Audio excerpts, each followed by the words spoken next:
कौन? मैं हूँ अब्दुल। हाँ भाई अब्दुल अली, खैरियत है?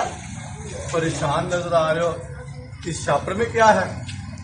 परेशान तो हूँ। आप पूछो चापड़ में क्या है। यार परेशानी तो आपकी तो ऊपर बैठ के पूछते हैं, और शापर में मुझे पता है।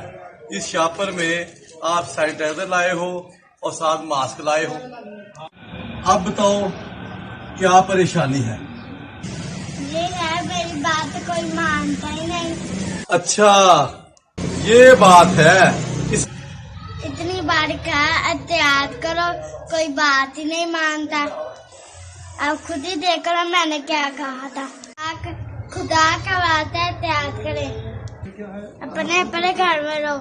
घर से बाहर निकल रहे थे, मास्क पहने है।